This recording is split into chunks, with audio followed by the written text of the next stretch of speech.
कहानी रूप से आप याद कर लीजिए, कोई ज़्यादा चीज़ है नहीं। तो किसी भी टॉपिक को आपको समझने के लिए कहानी रूप से याद अगर करते हैं तो फिर कोई ज़्यादा कुछ है नहीं, समझे, आराम से याद हो जाती है। चलिए इस टॉपिक में देखते हैं ये है क्या। मौद्रिक विकास का मतलब क्या होता है? मौद्रिक का मतलब मुद्रा। मुद्रा मुद्रा मतलब जानते हैं ना, मुद्रा माने क्या होता है? रुपया, पैसा, मनी, समझे। तो रुपया का विकास हमारे देश में किस प्रकार हुआ है सो बताना है। क्या शुरू से ही मुद्रा है या बाद में जाके ये रुपया पैसा वाला प्रचलन शुरू हुआ? क्या है, इसी के बारे में हमको जानना है कि मुद्रा का विकास कैसे कैसे हुआ, क्यों हुआ, आखिर मुद्रा का विकास करना क्यों ज़रूरी था, ये सब के बारे में पढ़ना है। तो मौद्रिक विकास से पहले हमको कुछ बातें जाननी है। क्या? वस्तु विनिमय प्रणाली, मुद्रा, बैंकिंग प्रणाली, चेक, ये सब हमको जानना है। तो मुद्रा विकास यानी कि भारत में मुद्रा का विकास किस रूप में हुआ है? तो देखिए, हम शुरू से ही रुपया से नहीं कोई भी चीज़ खरीदते हैं। रुपया रहने से पहले, रुपया अभी है तो रुपया से कोनो सामान खरीदते, ये मार्कर खरीदने गए थे तो रुपया दिए, 25 रुपया 30 रुपया दिए। लेकिन इससे पहले जब मुद्रा का प्रचलन नहीं था तो लोग किसी भी सामान को खरीदने के लिए वस्तु ले जाते थे और वस्तु से वस्तु खरीदते थे। उसी जब वस्तु से वस्तु खरीदते थे ना, उस प्रक्रिया को वस्तु विनिमय प्रणाली कहा जाता है। अभी भी होता है, अभी भी बहुत जगह हमको देखने को मिलता है कि अगर घर में रुपया नहीं रहता है तो क्या करते हैं, गेहूँ थोड़ा ले जाओ और उससे कोनो सामान ले आओ। होता है दुकान में गेहूँ ले जाओ या मकई ले जाओ, उससे सामान ले जाओ। तो क्या करते हैं, तो ये हो गया वस्तु विनिमय प्रणाली। जब हम वस्तु से वस्तु खरीदते हैं तो क्या होता है, वो वस्तु विनिमय प्रणाली होता है। लेकिन इससे बहुत ही असुविधा होती थी लोगों को। अब मान लीजिए कि हमको 50 रुपया कोई सामान लेना है, अब 50 रुपया का सामान लेना है, अब 50 रुपया का सामान हम घर से ले जाएंगे तो अधिक सामान होगा। अब अधिक सामान, उतना सामान ले जाने में क्या होगा, दिक्कत होगा। तो इसीलिए क्या किया, वस्तु विनिमय प्रणाली को हटा करके मौद्रिक प्रणाली ले आया। मौद्रिक प्रणाली के मतलब कि मुद्रा से आप किसी वस्तु को खरीद सकते हैं। तो रुपया ले जाता, मान लीजिए रुपया ले जाता, अब उसके बाद क्या करता कि कोई भी सामान खरीदना रहता तो खरीद के और ले आता, हो गया। अब क्या हो गया कि रुपया लेकर के जाने में अनसिक्योर डर सा लगने लगा। मान लीजिए आपको 2 लाख 3 लाख का काम है तो 2-3 लाख रुपया आप ले करके जाइएगा, कोई सामान लाने जा रहे हैं, 2-3 लाख रुपया ले करके जाइएगा तो फिर आपको डर भी रहेगा कि छीन लेगा कोई, मारे जाएंगे, कोई मार के छीन लेगा, ये सब डर लगा रहता है। तो वही एक बैंकिंग प्रणाली आ गई, माने लोगों को सुविधा कर देने के लिए बैंकिंग प्रणाली आ गया। यानी कि किसी को रुपया देना है, कहीं से रुपया लाना है, मंगवाना है, तो बैंक प्रणाली, मतलब कि मान लीजिए कि यहाँ है बिहार में हम हैं, बिहार से अगर मान लीजिए दिल्ली में किसी को भेजना है रुपया तो बैंक में जा कर के हम अपने यहाँ का बैंक में रख देंगे और वो बैंक उसको भेज देगा दिल्ली में उस व्यक्ति को, तो वहाँ पे मिल जाएगा। तो समझे, तो इसके लिए अब ये हो गया। अब इसमें भी धीरे धीरे लोग, देखिए लोग क्या होता है, सुविधा खोजता है, अधिक से अधिक सुविधा चाहिए। उसके बाद क्या हुआ कि बैंक जो होता है देने में खुला रहता है, हर समय वो काम नहीं करता है, तो उसी को दूर करने के लिए एक आ गया एटीएम।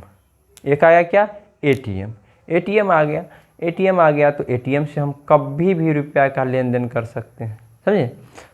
मोबाइल, अब उसके बाद अभी देख रहे हैं, मोबाइल से ट्रांसफ़र कर दीजिए, कहीं किसी को रुपया ज़रूरत है अपने मोबाइल से ट्रांसफ़र कर दीजिए, समझे। तो इस प्रकार से मुद्रा का विकास हुआ है, क्या हुआ है, विकास हुआ है, समझ गए।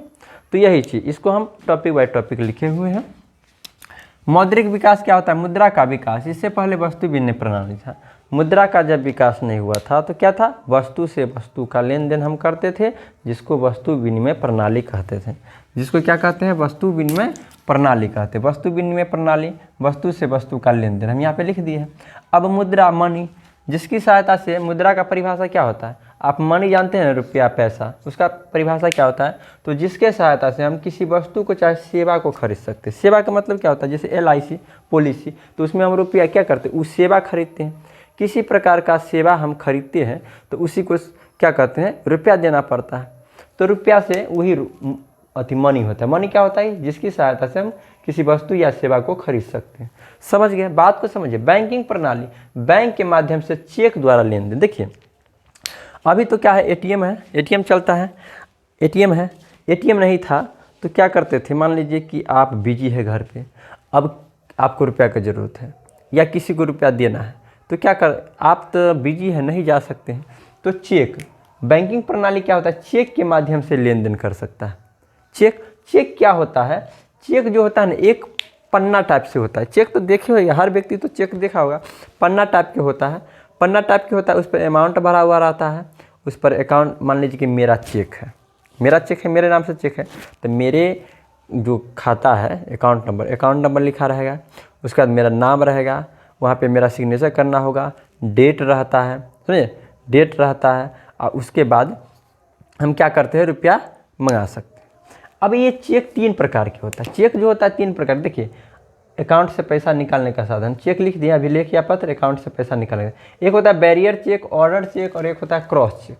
बैरियर चेक क्या होता है, वैसा चेक, एक चेक होता है, माने पन्ना रहेगा, चेक तो क्या होता है, पन्ना, उस पर बैरियर चेक में क्या होगा, वो बैरियर चेक जिस व्यक्ति के पास है ना, जिस व्यक्ति के पास है वो उसी का हो जाएगा। मान लीजिए कि बैरियर चेक, मान लीजिए कि हम रुपया किसी को लाने के लिए दिए, 10,000 रुपया लाने के लिए दिए, सिग्नेचर कर दिए, हर कुछ कर दिए, वो चेक खो गया।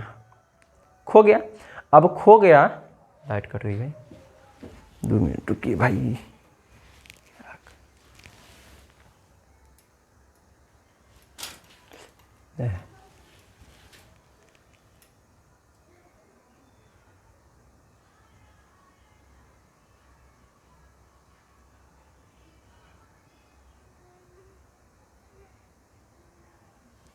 तो मान लीजिए वो चेक खो गया, और जो व्यक्ति पाएगा ना वो चेक, उस पर लिखा हुआ अमाउंट वो जा कर के बैंक में छुड़ा सकता है, कोई दिक्कत नहीं, उसको कोई दिक्कत नहीं। तो बैरियर चेक में यही होता है, समझे। एक होता है, क्या होता है, ऑर्डर चेक। ऑर्डर चेक में क्या होता है, उस पर मान लीजिए कि हम राम को दिए निकालने के लिए रुपया, तो उस पर राम का हम नाम लिख देंगे, उस पर राम का नाम लिख देंगे, और वो सिर्फ राम को ही देगा, वो सिर्फ राम को ही देगा रुपया उसमें से निकाल करके, और राम को वेरिफिकेशन करने के लिए उसका आधार कार्ड मांगेगा, समझे। तो इस प्रकार से वो ऑर्डर चेक होता है, समझिए। अब एक होता है क्रॉस चेक। उसी चेक, मान लीजिए उसी चेक पर क्या करते हैं, ऐसे चेक पन्ना है, इस पर कोना में हम ऐसे 2 लाइन कर देंगे, तो वो क्रॉस चेक होगा। उस चेक में क्या होगा, उसको सिर्फ क्या करेगा, रुपया देगा नहीं, वो रुपया देगा नहीं, वो जितना अमाउंट लिखा हुआ है, अब जिस व्यक्ति को हम दिए, नाम लिखे हैं उस पर, उसके डायरेक्ट खाता में जाएगा वो, और रुपया डायरेक्ट क्या जाएगा, उसके खाता में जाएगा। तो वो क्रॉस चेक होता है। क्रॉस चेक में दिक्कत भी होता है, मान लीजिए कि वो क्या होगा कि खाता उसके पास नहीं रहेगा, तो फिर वो पैसे वो कैसे छुड़ाएगा, समझिए। तो ये सब दिक्कत होती है। हालांकि कोई भी देता है ना, चेक देता है तो क्रॉस चेक ही देता है, समझे, क्योंकि सिक्योर भी रहेगा। मान लीजिए कि रुपया अगर चोरी हो गया, कहीं हो गया, कुछ हो गया, तो फिर हम दिए किसी को रुपया, तो हम अपना माथा क्यों दर्द उखाड़े, इसलिए क्रॉस चेक ही देता है कोई भी व्यक्ति, समझ गया। तो इस प्रकार से चेक हो गया, समझ गया, चेक को समझ गया। बैरियर चेक माने जिसके हाथ में रहेगा वही उसका धारक होगा। बैरियर माने धारक होता है, जो उस व्यक्ति जो उस चेक को लिया रहेगा, बस उस पर लिखा अमाउंट उसी का होगा। ऑर्डर चेक क्या होता है, उस पर जिस व्यक्ति के द्वारा रुपया मंगवाना रहता है उसका नाम रहता है। मान लीजिए हम राम को 10,000 रुपये का चेक काट के देंगे, तो उस पर राम कुमार नाम लिख देंगे और दे देंगे राम कुमार को, और राम कुमार जाएगा अपना आधार कार्ड चेक करा करके, और क्या करेगा, वो क्या करेगा, वहाँ से रुपया निकाल सकता है। लेकिन अगर मान लीजिए ऑर्डर चेक है ये, इस पर हम 2 लाइन कर दिए, क्रॉस चेक हो गया, क्रॉस चेक हो गया। इस क्रॉस चेक पर अब राम कुमार जो जाएगा तो उसको रुपया नहीं देगा, राम कुमार को डायरेक्ट खाता में रुपया देगा बैंक। तो समझ गए तीनों चेक। अब देखिए आगे देखते हैं, अब उसका कोर बैंकिंग प्रणाली क्या होता है। कोर बैंकिंग प्रणाली क्या होता है, देखिए अब रुपया मान लीजिए कि हम राम कुमार को रुपया देंगे, अब राम कुमार के खाता में हमको देना है, तो राम कुमार को छोड़ा करके, अधिक अमाउंट है तो राम कुमार के छोड़ा करके और तब देंगे, तो फिर उसमें रिस्क होगा, मान लीजिए कोई लूट लिया, कोई छीन लिया, दिक्कत है। तो बैंक जा करके क्या करेंगे, उसको हम अपने अकाउंट से राम कुमार के अकाउंट में ट्रांसफ़र कर देंगे। तो ये हो गया कोर बैंकिंग प्रणाली। जब अब ये बैंक वाला सेवा जो होता है हमेशा तो चालू नहीं रहता है, तो उसके सुविधा के लिए एक आ गया एटीएम। एटीएम यानी ऑटोमेटिक टेलर मशीन, इसका फुल फॉर्म होता है। एटीएम क्या होता है, आप लोग एटीएम से परिचित होइएगा, हर कोई तो एटीएम देखा ही होगा ना, एटीएम देखे होइएगा। एटीएम दो टाइप के होता है बुआ, एटीएम में एक होता है क्रेडिट कार्ड और एक होता है डेबिट कार्ड, समझिए। एक होता है एटीएम दो प्रकार के होता है, एक होता है क्रेडिट कार्ड और एक होता है डेबिट कार्ड। तो एटीएम प्लास्टिक कार्ड होता है, प्लास्टिक का इतना बड़ा कार्ड होता है, समझे ना। उसका एगो पिन होता है, 4 डिजिट का एगो पिन होता है सिक्योर, उसको चुरा करके रखिए, किसी को बताइए नहीं तो आपका एटीएम लेकर के आपके एटीएम से रुपया निकाल लेता है, होता है, डर लगता है। 4 अंक का सिक्योर कोड होता है, समझे। एटीएम प्लास्टिक कार्ड होता है। अब देखिए एटीएम दो टाइप के होता है, एक होता है डेबिट कार्ड और एक होता है क्रेडिट कार्ड। डेबिट कार्ड का यूज आप उसी समय कर सकते हैं, डेबिट कार्ड से रुपया उसी समय निकाल सकते हैं जब आपके अकाउंट में रुपया रहेगा। अगर मान लीजिए 10,000 रुपया है, आप 50,000 निकालने जाए, निकलेगा नहीं, संभव ही नहीं है। तो डेबिट कार्ड डेबिट कार्ड का उपयोग हम उसी समय कर सकते हैं जब आपके अकाउंट में रुपया रहेगा। लेकिन क्रेडिट कार्ड का उपयोग हम क्या करेंगे, जब मेरे खाते में रुपया नहीं रहेगा ना, फिर भी हम क्रेडिट कार्ड का उपयोग कर सकते हैं। वो करते कैसे हैं हम आपको बता रहे हैं। देखिए क्रेडिट कार्ड क्या होता है, मान लीजिए आपको बैंक से अच्छा रिलेशन है, बैंक आपको जानता है कि ये बंदा जो है, ये आदमी, अगर हम इसको एक कर्ज के रूप में, क्रेडिट कार्ड क्या होता है, कर्ज होता है, बैंक द्वारा दिया गया कर्ज। मान लीजिए आपको रुपया का ज़रूरत पड़ गया तो आप कर्जा लीजिएगा, पैसा उधार लीजिएगा तो दिक्कत होता है ना। कर्जा लीजिएगा तो गांव घर में कर्जा 5 रुपये प्रति सैकड़ मिलता है महीने का, समझ जाइए कितना, सालाना कितना होगा, 12×5 60 रुपये, तो बहुत ज़्यादा दिक्कत है। तो बैंक तो लोन देती है लेकिन कम ब्याज पर, लेकिन अगर आप वैसे ही लोन लाने जाते हैं तो बहुत दौड़ धूप, ये है वो है, ये बहुत सारा चक्कर काटना पड़ता है लोन के लिए। तो बैंक एक सुविधा दी है अपने, माने ग्राहक को एक सुविधा दी है, एक कार्ड दे देती है कि इस कार्ड का लिमिट है 50,000 या 1 लाख 2 लाख। तो आप क्या कर सकते हैं, उस कार्ड के सहायता से, क्रेडिट कार्ड की सहायता से, मान लीजिए 50,000 लिमिट दे दिया, तो उससे आप 50,000 का शॉपिंग कर लीजिए, रुपया निकाल लीजिए, या जो भी चीज़ आपको उपयोगी है वो चीज़ उस क्रेडिट कार्ड से आप कर सकते हैं बशर्ते। और 30 से 40 दिन बैंक का अपना नियम होता है, 30 से 40 दिन तक आपको उसमें ब्याज भी नहीं देना पड़ेगा, बिना ब्याज के आप उसको रख सकते हैं। उसके बाद आप क्या कीजिए, 30-40 दिन के बाद उसका रुपया लौटा दीजिए। तो यही होता है क्रेडिट कार्ड। तो क्रेडिट कार्ड सभी को नहीं देती है, बैंक के नज़र में अगर आप एक अच्छा ग्राहक है बैंक का तो फिर आपको क्रेडिट कार्ड देगी, वरना नहीं देगी। समझ गए। एटीएम क्या होता है, उसका full form automatic teller machine. ये दो प्रकार के होता है, डेबिट कार्ड और क्रेडिट कार्ड। डेबिट कार्ड उसी समय यूज कर सकते हैं जब आपके खाते में रुपया रहेगा। क्रेडिट कार्ड आपका क्या कहता है, लेन देन देख करके, आपका क्रेडिट देख करके आपको बैंक एक कार्ड देगी, कहेगी कि लो बउआ, जा करके आप इसमें से 50,000 या 1 लाख या 2 लाख, धीरे धीरे बढ़ाती है, मैक्सिमम 3 लाख होती है, आप निकाल लो, अपना शॉपिंग वगैरह करो, लेकिन 30 दिन तक हम ब्याज नहीं लेंगे, 30 दिन के बाद आपको ब्याज लगेगा। तो इस प्रकार से, और ब्याज बहुत कम लेती है, इस प्रकार से होती है एटीएम। एटीएम के बारे में समझिए, आगे बढ़ते हैं। अब है क्या है, राष्ट्रीय आय। राष्ट्रीय आय क्या होती है, राष्ट्र की आय। आय माने होती है आमदनी, राष्ट्र माने देश। देश का आय क्या होता है, देश कैसे कमाता है, प्रधानमंत्री नरेंद्र मोदी कमाने जाता है, नहीं बुआ। देश का आय वही होता है जो व्यक्ति का आय होता है ना, जो लोग कमाता है, हम लोग कमाते हैं तो हम लोग को जीएसटी देना पड़ता है। तो यही तो, इसी से तो क्या करता है, देश कमाता है ना। हर चीज़ पर जीएसटी रहता है, हर चीज़ पर टैक्स लगता है, तो उसी टैक्स से सरकार की आय होती है। तो आय होती क्या है, प्रति व्यक्ति किसी देश की एक वर्ष में सभी वस्तु और सेवाओं के मौद्रिक मूल्य क्या है, माने एक वर्ष में जितना काम हुआ, लोग जितना कमाया, जितना सेवा खरीदा, उस सब का योग होता है राष्ट्रीय आय। मोटा मोटी आप कह सकते हैं जो हमारे देश की आमदनी होती है उसी को राष्ट्रीय आय कहते हैं। जो राष्ट्र की आमदनी होती है उसको क्या कहते हैं, राष्ट्रीय आय। राष्ट्र को आमदनी कैसे होती है, टैक्स से होती है, समझे। टैक्स वगैरह सब होती है ना, उस सबसे उसको जीएसटी ये सबसे क्या होता है, राष्ट्र की आमदनी होती है। तो इस प्रकार से राष्ट्रीय आय होती है।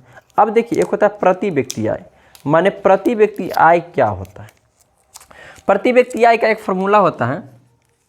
आय की और देखिए जिस व्यक्ति का राष्ट्रीय आय अधिक होगा वो विकसित देश कहलाएगा। वो तो स्वाभाविक बात है, ज़्यादा कमाएगा तो विकसित, कम कमाएगा तो अविकसित। तो जिस व्यक्ति राष्ट्रीय आय अधिक, विकसित, कम, अविकसित। जिस देश की राष्ट्रीय आय अधिक होती है वो विकसित कहलाती है, और जिस देश की राष्ट्रीय आय कम होती है वो अविकसित, अधिक होती है तो विकसित। प्रति व्यक्ति आय क्या होता है, प्रति व्यक्ति आय होता है कि देश का जो आय है टोटल, उसमें प्रति व्यक्ति आय क्या होता है, तब एक व्यक्ति का आय, देश में एक व्यक्ति की आय को प्रति व्यक्ति आय कहते हैं। माने देश में या राज्य में एक व्यक्ति की आय को प्रति व्यक्ति आय कहते हैं। तो एक व्यक्ति का आय कैसे निकालेंगे, तो देश का कुल आय जितना है उसमें कुल जनसंख्या से भाग दे देंगे तो प्रति व्यक्ति आय आ गया। तो प्रति व्यक्ति आय का फॉर्मूला था राष्ट्रीय आय, माने राष्ट्र की आय जो होता है 100 बट्टा कुल जनसंख्या, टोटल जनसंख्या, समझ गए। तो ये होता है इस प्रकार से आपका। देखिए इसको आप कंप्लीट कर लीजिएगा, इसके बाद वाले अगले क्लास में हम आपको इससे आगे कराएंगे। आप इसको एक बार देखिएगा तो इसको कंप्लीट है, उसमें ज़्यादा कुछ है नहीं। चलिए अब आगे देखिए इसको, देखिए जितना होता है ना इसको नोट कर लीजिए, वीडियो पॉज करके नोट कर लीजिए। चलिए हम लीजिए हट जाते हैं, इसको आप क्या किया नोट कर लीजिएगा। चलिए ठीक है, अब अगला क्लास देखेंगे। हाँ अब एक सप्ताह के बाद हर देखिए ये राजनीति है ना, तो एक सप्ताह के बाद फिर से राजनीति का क्लास है, तब तक तो ये अच्छे से आपको तैयारी कर सकते हैं। हो गया, तब तक के लिए जय हिंद।